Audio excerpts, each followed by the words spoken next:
Hey everybody, how you doing? Uncle Vinny here. You know what's coming up? That's right, Health Chat. Grab a cup of coffee, sit back, relax, and enjoy the show. Hey, it's Thursday night. I'm Dr. Nick Circolone. You're listening to Health Chat. Joe, good seeing you, bro.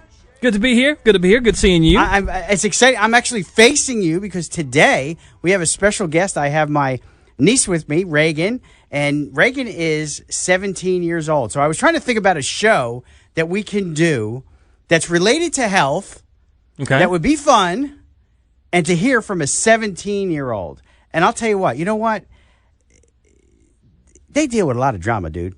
In today's society, culture, lots of drama. We were talking on the way down here. We went to get some tacos. That was good, weren't they? It was. And one of the things that we were talking about was, just friend drama. I mean, she's got friend drama.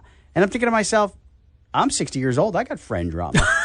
It never goes away. It never goes away. Everything just stays the same. We just kind of hang out and just deal with the same thing over and over and over again. So, Reagan, you are 17. You're going to be a senior next year. Yes, sir. Are you scared? Oh, yeah. Are you scared or are you soddy daisy scared? Sorry, Daisy Skirt. It's another level. It's a total another level. She's from West Virginia, so she totally gets that. Go Mountaineers. There you go. Tell everybody what you want to be when you grow up. I want to be a DNA analyst for forensic medicine. Seriously, when I was 17, all I cared about was, the next girl I could chase. I had no idea what I wanted to be, what I wanted to do. And she's like, oh, I want to do forensics. I'm like, seriously? Yeah, is that or the next video game? And that's pretty much it. Yeah, Go over to buddy's house, hang out. That was the plans. Joe, I didn't have video games. We had stone tablets that we could throw at each other. But other than that, Living the life. I was living large, right? I remember being 17. I got to say this. I remember being 17, hanging out in my friend's basement, listening to "Dark Side of the Moon" by Pink Floyd. I remember just sitting there, and we were doing stuff we shouldn't have been doing at 17 years old. But that's a whole nother story in itself, and you should never know that because you think I'm an angel. And so, in all seriousness, we on the show we talk about a lot of things that relate to health, and mental health is real important. Anxiety is rampant. It has been rampant forever. I mean, we had anxiety when I was younger. I know Joe had anxiety when he was younger. But I don't know. I'm not so sure that your anxiety really hasn't gone to another level versus what we had. I think you have more things that you are anxious about than we ever did. There's too many things. We didn't have the internet. We didn't have the access to social media. We didn't have the access to things that you have access to. So how would you, if you were to think of one thing, maybe two things, that really seem to make you anxious, not just somebody your age, but you anxious, or that you would want to maybe not see or something to go away, what would it be? Well, what makes me anxious? Well, I definitely have to say school because I feel like you have to have more responsibility nowadays because they want you to figure out your career ahead of time.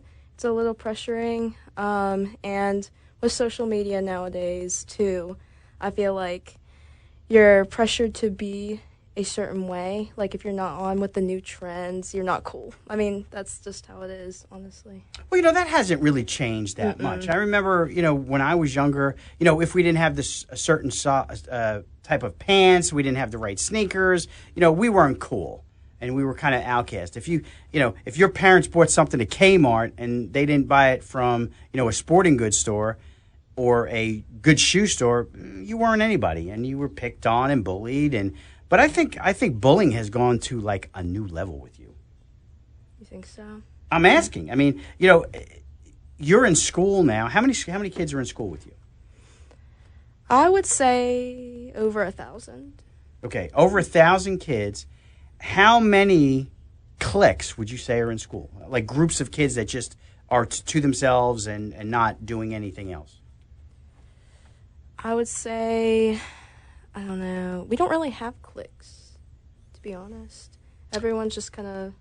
Does their own thing? Yeah, kind of in a way. Like, But is there groups that do their own thing? Like, this I mean, group you've got does- your, like, athletic people who like to talk about sports, and then you have, like, your artistic people who just, like, talk about art and are good at art. They have, like, their little drawing sessions after school.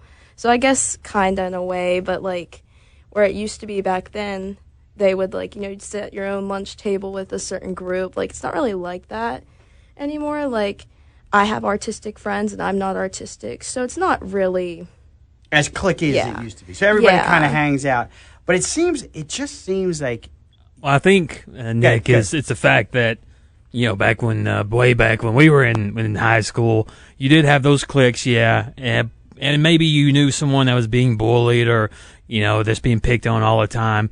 Well, once school was out, that was pretty much the end of it. But now, if you go through that at school, now you got to look on your phone and you're seeing all those comments and those posts of cyberbullying, things like that. So it's just like a 24/7 thing now.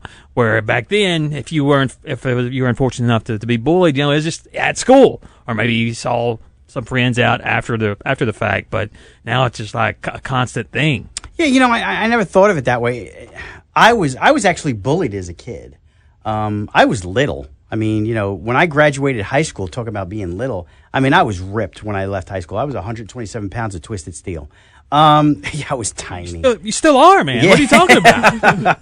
So, it was kind of interesting. But growing up, I used to get picked on. And I was one of those guys that, like, you could pick on me, but it's not going to go real far because we're going to get into a fight right now. Throw the books down. Let's go! And that doesn't mean I was winning. I wasn't going to let anybody bully me. But now you're right. I hate to say it, but at my age, I can't relate to some of the things that you have been through or going through because of the way it happens. Like Joe said, Facebook or Instagram or any of those other social media platforms are constant. We're constantly scrolling. We spend an exorbitant amount of time on social media. Social media is our world. I tell everybody when Jesus Christ comes, if he doesn't have a Facebook account, he's really not here. So it's like, Some truth to that. at Messiah.com or something. So, but it's true. You're nobody unless you have a YouTube channel, an Instagram account, a Facebook account. You're like a nobody. And I think it's really hard to step away and not get involved. We were talking earlier. How hard is it for you not to get involved in your friends' lives? very hard. Because you want to be a good friend. You want to be there for them. But you also want to be honest and make sure you tell them when they're doing something wrong. But then you don't want to say that because you look judgmental, you look mean. And it's just so hard to balance between wanting to be there for your friend and your values. That's a great question to ask. So if you're going to be a good friend and you want to help someone and yet they think you're going to judge them, what would be a judgment by telling your best friend, hey, this might not be good for you? How is that judging? I mean, Joe, does that sound judging to you? No, I think it's offering some advice, from an outsider. Because there's a lot of things I wish someone... there's a lot of times back in my day when I wish someone would have said, you know what, probably not a good idea, big guy. No one was there, so I did a lot of stupid things as well. So yeah, so did I. I thought I was smart when I was 17. I thought I was grown up, and I thought I could do a lot of things. But what would you think would be judgmental to you? Like not to your friends, but to you. What would be a judgmental statement that you would say? Now you're judging me. Oh, that's really hard. Judgmental would be, I don't know, because most people, when you're being judgmental, you're telling them when they're in the wrong and they take it the wrong way. Like, oh, you're not being there for me. Me personally, not offering your best advice is being judgmental because you're not, I don't know how to word it. You're not being a true friend if you're not giving your true advice. But I know in past experiences, when people think they're being judgmental, it's when you're telling them they're wrong. You know, I brought you on because we're going to talk about some things, but when we come back, we're going to take a quick break. When we come back, I'm going to ask you some questions of you are a 17-year-old, soon-to-be senior. What would you tell a parent? And we're going to come back to that. Give us a call here at 267-1023. I'm Dr. Nick Circolone. We're going to take a quick break, and we will be back. We are back. I love this music. It just gets me all charged up, gets me so excited. Ooh, Thursday night, Health Chat. Dr. Nick hanging out with his niece, Reagan. She is so cute. I'll tell you what, this is one of those things where I just want to like protect my family. It's like, don't talk to my family, don't touch my family, don't look at my family, you know. Unfortunately, she's 17 years old, and like older guys look at her and you're like, what are you looking at? You know, you get this protective attitude. Joe, you got a daughter, right? Yeah, I got a couple. Yeah, I know. It's like when they get older and they become teenagers and these older boys are looking at them, you're like, come here. I'll put you in the ground. Yeah, that's I'll just embarrass them. That's what I'll do. You know, my favorite line was, listen, I'm 100% Italian. I'm from New York. I could be in a witness protection program. Do you want to take that chance? So, no. Seriously. So, you know, before we took that break, I said we were going to talk about or ask some questions. So I want you to put yourself in a parent's, like, position. All right. Okay. And what I want you to think about is, because our audience is not going to be teenagers. Unfortunately, teenagers aren't listening to talk radio, but parents are and grandparents are. And if you have a teenage child, what is something that they need to look for that may be a problem when it comes to anxiety, depression, things like that? Because I know you see that at school, and you may even deal with some of it yourself. But what advice would you give a parent? Like, you know, we talked about you're going to give your friends advice and tell friends something. But what would you tell a parent? Say, hey, listen, if you were in an audience and they were all older adults and they were with children, what would be some of the things that you would tell them to look for that may be a problem with their child? Or something to look for that could potentially become a problem? Like, you mean like with how their child is acting? Either acting or not acting, you know, too quiet, not, you know. Yes, too quiet. I believe too quiet. They are struggling with something deep, depression, and if you do not pay attention, it will get worse and they will not talk. It will be like, where did I go wrong? You know, I feel like parents need to pay more attention, especially if they're too quiet, because I feel like that they're closed off from the world and they need help, personally. One of the things that I see with youth, and, you know, because we work with youth at church and things like that, is a lot of them, you know, once they leave, it's like, okay, I'm eating dinner and then I'm going upstairs to my room, and everything in your life is in your room. You know, your computer's in your room. You know, your music is up there. Everything that is in your world is in your room. And sometimes, like with my computer, if I don't have my computer, I'm a little bit lost because I do a lot of stuff on my computer. I can only imagine how a teenager is with that stuff, with their phone especially. Now, I'm not looking at my phone because it's really hard for me to kind of navigate through that sometimes.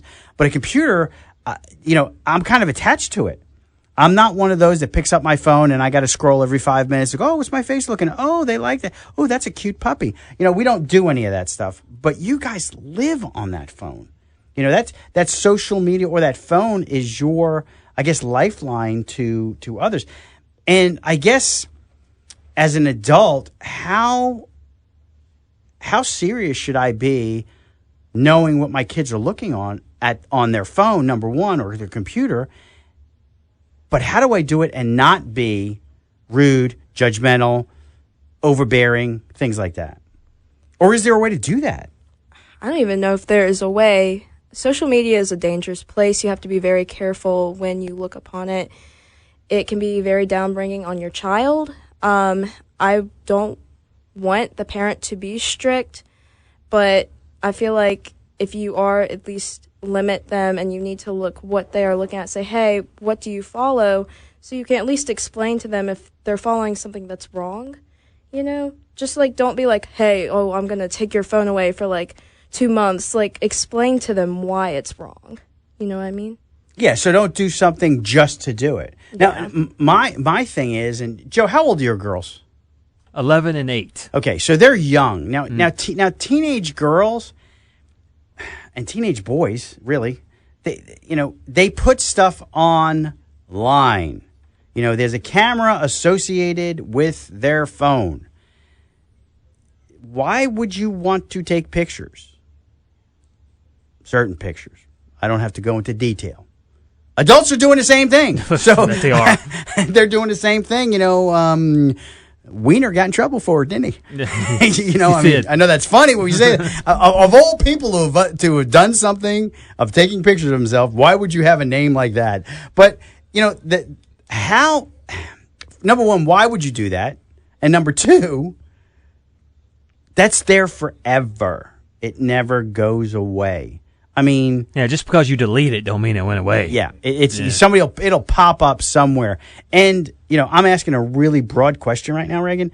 There are probably people that and people you go to school with that have taken pictures. Now, not necessarily dirty, but pictures of themselves, in maybe a provocative smile or something that really shouldn't be put out on the internet because it gives people a bad kind of connotation. I'll give you a good example of that. I remember, I'll never forget this. I was actually in Kansas City. Facebook was just coming online, and Danielle came and, she was just started getting into Facebook, and MySpace was the first one that came on, and I was like, no, you're not doing this. And then Facebook comes on. She's in college. She said, well, this is how we communicate. This is what we do. So I said, okay. So we were like, all right, get Facebook. But so she gets Facebook and she puts a profile picture up, okay?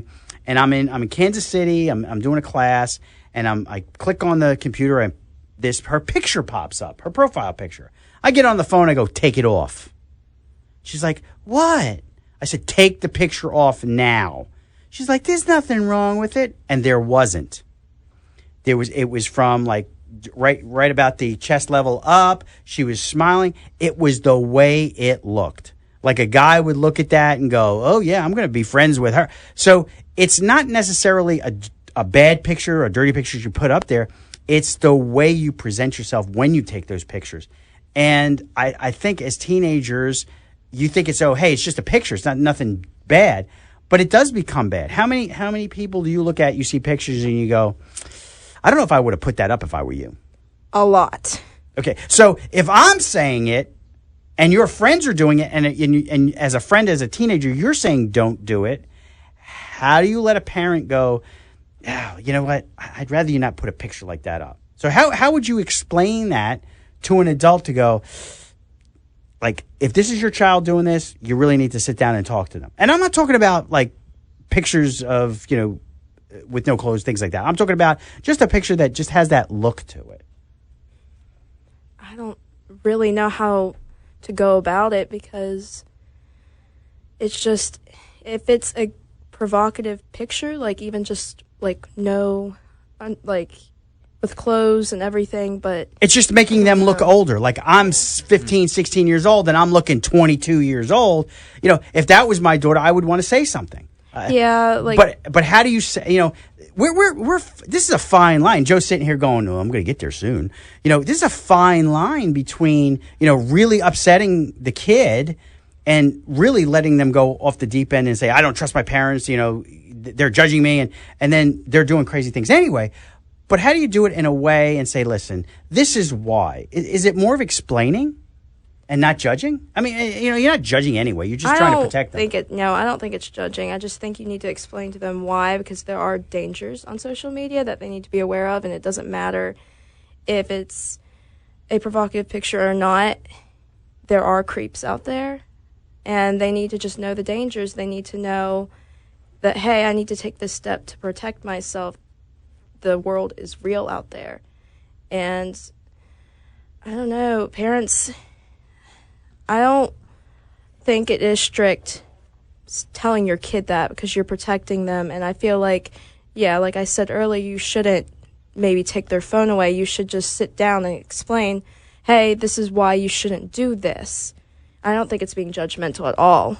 Oh, there's so many variables here, not only with the kids but with the parents. Oh yeah. You could probably look at maybe someone, a youngster that's putting those type of pictures or cussing on social media, whatever it may be.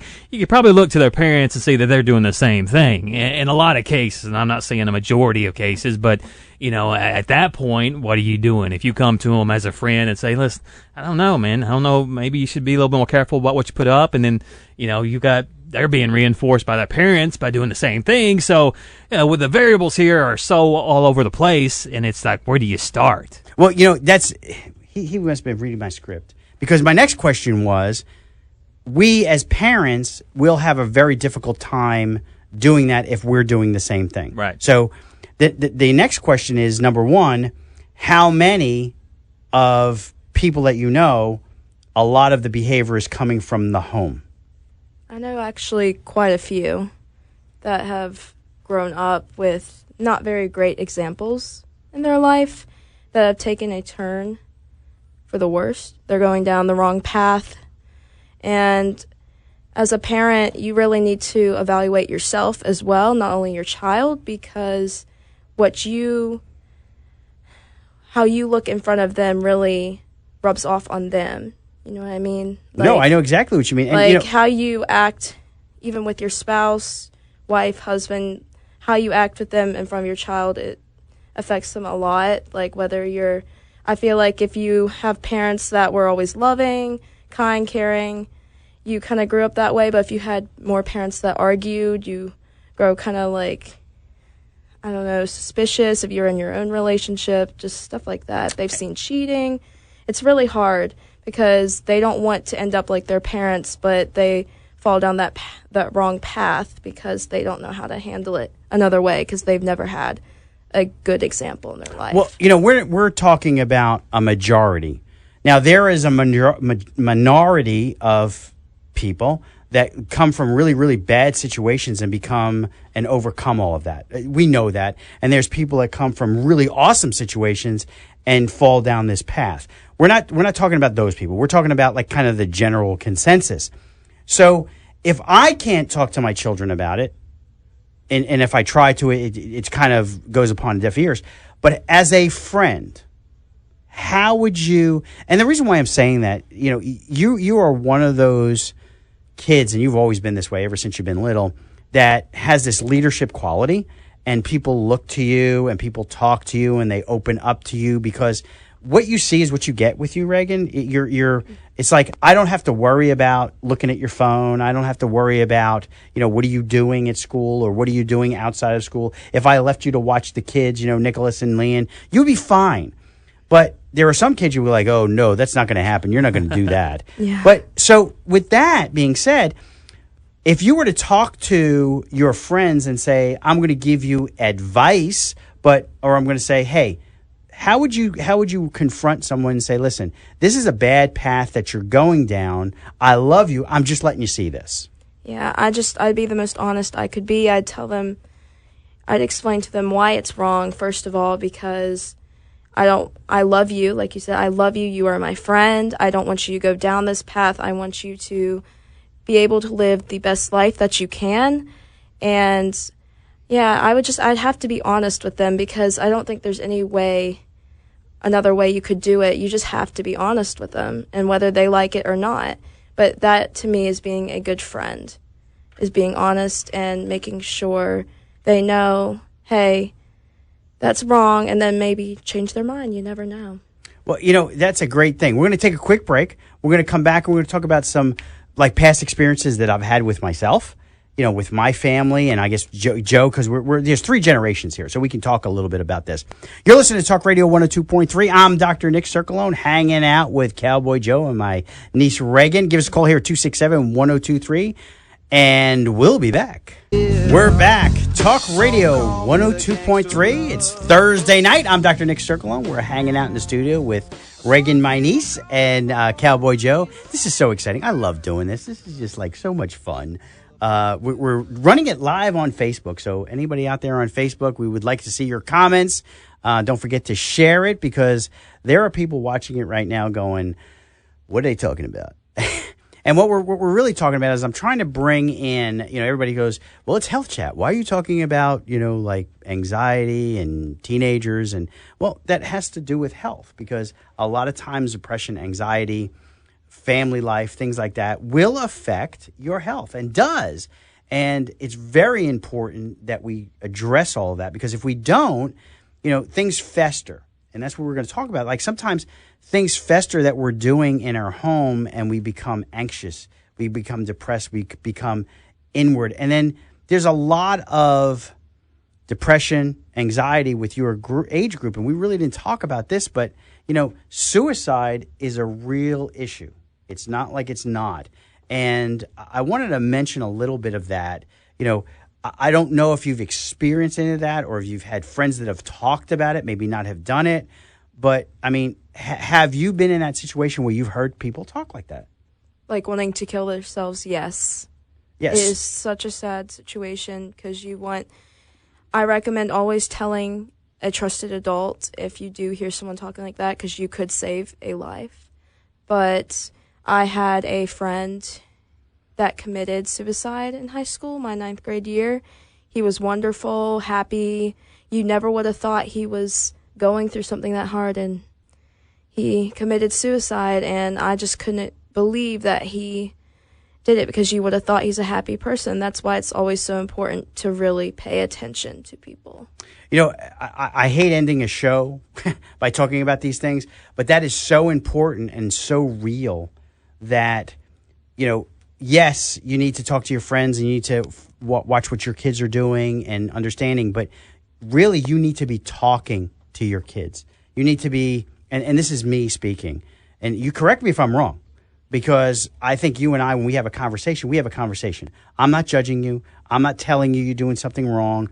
I'm just listening to you and saying, hey, let's look at it this way. We were talking earlier about something, and I said, you want to look at all these different components of it, but there is only one component that we need to deal with, and that's the person that's involved in this and the person making those choices. So instead of saying all of this stuff that you're doing is wrong, look at the person saying, why are you doing these things? This is more that you're lashing out, or I wouldn't even say lashing out, but you're looking for things that, looking for love in all the wrong places. I know that's a cliche, but it's the truth. You're in the wrong spot. We talk about people having daddy issues. I don't care if you're a guy or if you're a girl, there's still daddy issues. At 60 years old, I still think I deal with some daddy issues, with abandonment and, not having a father that was like there. Now my stepfather was awesome, but my real father, we don't have conversations. Like we don't talk. We haven't talked since I was 12 years old. And like I said, I'm 60 now. So, I understand all of that. So I used to talk to my friends, and you know what? I have to be honest with you. I don't know about you, Joe, but my friends were idiots.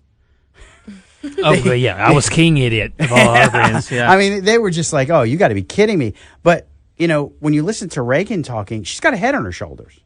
And I think there's more kids out there with heads on their shoulders that can help. When we talk about, oh, you need counseling, sometimes a friend can direct another friend into counseling to get some professional help, because you're not going to be able to help your friends, but you'll be able to help guide your friends to a professional, which will help them. And that's important. Mental health is one of the largest growing health concerns now in our country. It's not like, oh, it's, let's put it by the wayside. Back in the 70s, women were dealing with, anxiety and depression, and what they were given was Valium. And a lot of these kids, what'll happen is they get this anxiety and this depression. They're dealing with ADHD, they're dealing with these different personality disorders, bipolar, and they're starting to self-medicate, which is a totally another issue that I can't even talk about. But I'm seeing people that are suffering with a lot of this, and it shows up in their bodies. Musculoskeletal, shows up in high blood pressure, shows up in heart disease. I mean, a lot of stress-induced deals with this. But if we could stop this in our teenage years or learn to cope with it, I think we'd be a better off society going forward.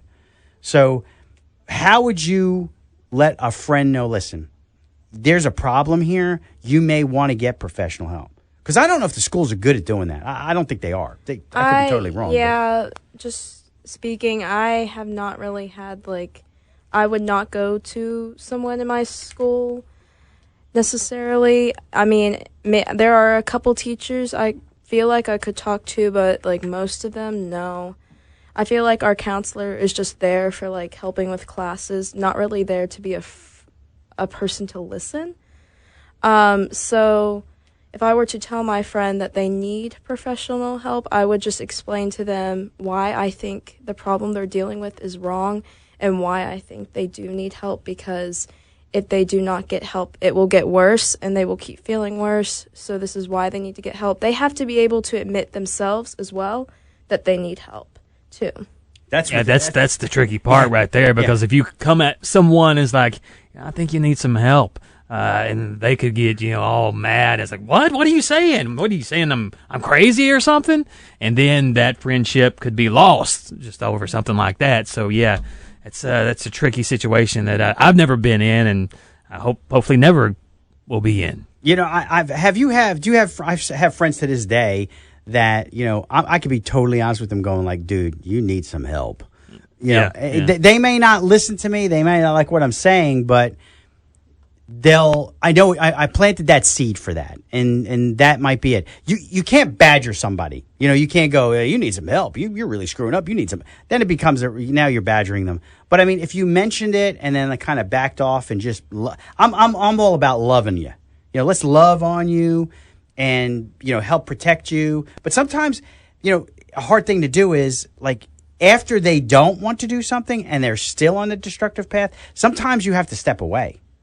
And that's probably the hardest thing to do, is go okay, if I stay in this cesspool, I'm going to drown in the cesspool with you, and I can't do that. So you have to protect yourself mentally as well. You have to love them distantly when it gets to that point. You can, it's when you're witnessing to someone in Christ, you can plant the seed, but that's all you can really do. You can plant the seed in them that, hey, you need help. Not really word it that way, but just mention that they may need to get help. But if they don't, like I said, if they don't get themselves, then you have to just love them from a distance, because you don't want to be dragged down into their problems with them. I think that when you have friends, I think you need to be honest with them. You do you. It only goes so far. When you're close to somebody and you're friends with somebody, that you do you doesn't really work as well. So we're going to have to take a quick break.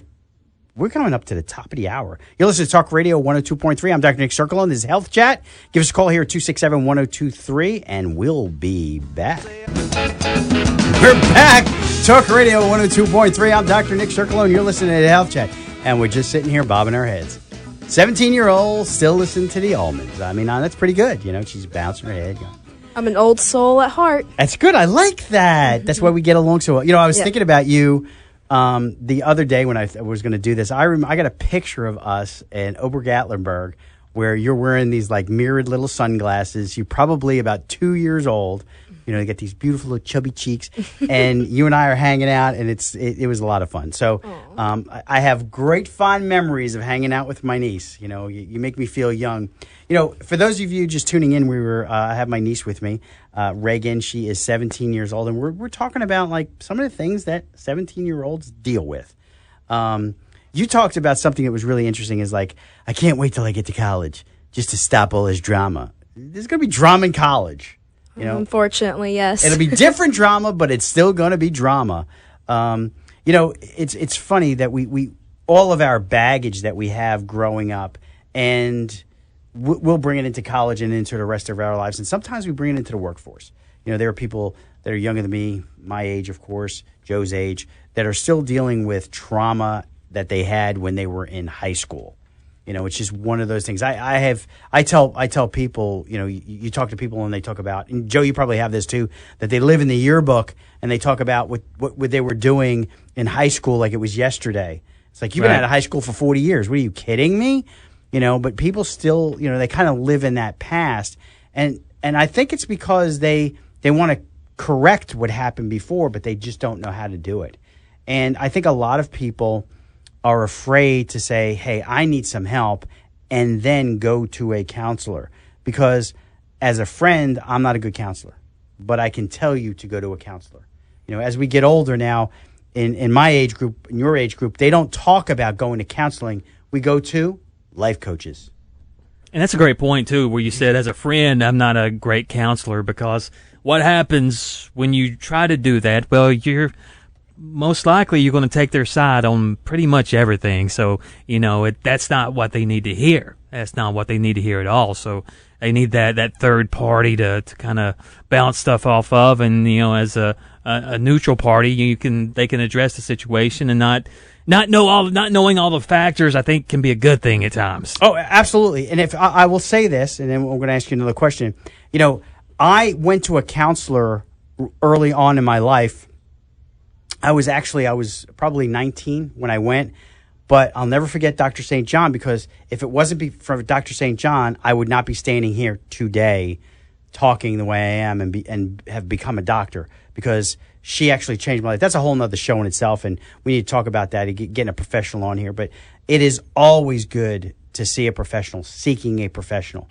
Find a good counselor, life coach, somebody that can really take you to that next level. You know, if I said to you, Reagan, I think you need counseling, what would you say to me? You sure? Well, exactly, and that's the answer that you're going to get. Mm-hmm. So, but if you told your friend, listen, I think you need to talk to somebody that understands and can help you through this, I don't think that's judging. I really think that that's a good way of saying, and then be done with it. Like, I'm done. I'm not going to talk about this anymore. I just think that this would be a good thing for you, and then say, you know, and then where do I go? And then help them find somebody that they can really trust. You know, find an adult that you can go to and go, these are the people that you need to go to, and this is probably going to help you out. How would you feel about that if somebody said that to you? I would be okay with it, because I feel like if you're judgmental, you're like, oh, you're a terrible person. No, I wouldn't listen to you. But I feel like if you're sitting down with me, explaining to me that I need to go talk to someone more professional about this, I need to get the help I need, I feel like I would agree, even though it'd probably like be a little bit of a shock at first, like, oh, I really have a problem, and then I evaluate myself and be like, oh, I guess I do. I need to go get professional help. We just spent a show talking about stuff. One of the takeaways of this show that I have is that we need to communicate with our kids. We need to sit down and talk to them. Have a good conversation, not a judging conversation, but something where we can discuss things and have this open dialogue. And I think if we as adults can talk to our kids this way, I think we'll change a lot of the way they are. Stop being on your phone when you're at home. Stop messing around with things that don't need to be messed around with. Give time, look your kids in the face, talk to them, tell them what's going on, and tell them how you feel, tell them how much you love them, and show that initiative instead of playing on the phone. Sit down and have a dinner. We used to have dinner together as a family. We usually don't do that anymore. We're just running here and there and here and there. Yeah. And we seem like we're falling through the cracks. So if anything we got out of our show today, it would be that we really need to step back and relax and, you know, have those porch moments where we're sitting on the porch talking to our family and our kids. And I think that would make a huge difference. I mean, I get that out of this because that's exactly what she was saying. Exactly. And then I make that a huge priority. You know, if I'm home, it's dinner time, we're going to be at the table and, you know, do it, no phones or anything like that, so we can have conversations and enjoy family time. Yeah. And that's where we need to be. You know, Reagan, you just took the whole show. You did a great job today. Thank you. Much. Thank you very much. I think we have to worry about her taking our jobs at some point. That's okay. While she's being a forensic analyst and all that. I know she's gonna take us. Better not murder anyone. You know, I'll not. I'll come and get you. Well, guys, it's been awesome. Thank you so much for listening in. Reagan, thank you for being here. Joe, glad to be here. You are awesome. I mean, I'm so glad he's back, and he's taking care of and being our engineer. I just love it. So, guys, love you. Have a great week. We'll be back next week.